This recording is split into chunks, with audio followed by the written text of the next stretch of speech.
வணக்கம் மக்களே, நான் உங்கள் விவசாய பட்டதாரிங்க. இந்த பதிவில் நம்ம என்ன பார்க்க போகிறோம்னா, அதாவது கிழங்கு எடுத்து நம்ம காட்டிலேயே வாழை போடுறதுக்கும் பதியம் போட்டு வைக்கிறதுக்கான டிஃப்ரென்ஸ் பார்க்க போகிறோங்க. இதுக்கு முன்னாடி பதிவில் பார்த்தீங்கன்னா பேக்கெட் பண்ணி போட்டதுக்கான பதிவு போட்டிருப்போங்க. வேணும்னா நீங்கள் போய் பாருங்கள் நம்ம சேனலில்.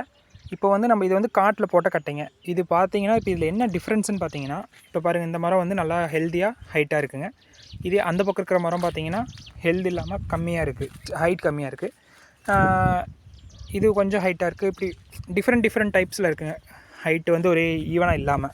இதுக்கு என்ன காரணம்னு பார்த்தீங்கன்னா, நம்ம கிழங்கு பிடுங்கி போடும்போது ஒரே அளவாக வரும் அப்படின்னு சொல்ல முடியாது. ஒன்று கிழங்கு பெருசாக இருக்கும், ஒன்று சின்னதாக இருக்கும். அந்த மாதிரி போடும்போது உங்களுக்கு ஈவன் வராது. இதே பதியத்தில் போடும்போது நீங்கள் சின்ன சைஸ் கட்டை எடுத்து போடுவீங்க. ஒரு 100-200 கட்டை எக்ஸ்ட்ரா போடுறீங்கன்னா உங்களுக்கு ஒரு ஈவனாக கட்டை தேர்ந்தெடுத்து வைக்க முடியும். அதாங்க இதுக்கு ரெண்டுக்கும் உள்ள டிஃப்ரெண்ட். உங்களுக்கு இது வெட்டு ஒரு 4-5 வெட்டு எடுக்கும். அது உங்களுக்கு 2 வெட்டில் பதியம் போடுறது 2 வெட்டில் ஈவனாக வந்துடுங்க. அதுதாங்க இதுக்கு ரெண்டுக்குள்ள டிஃப்ரென்ஸ் அண்ட் பெனிஃபிட்ஸ்.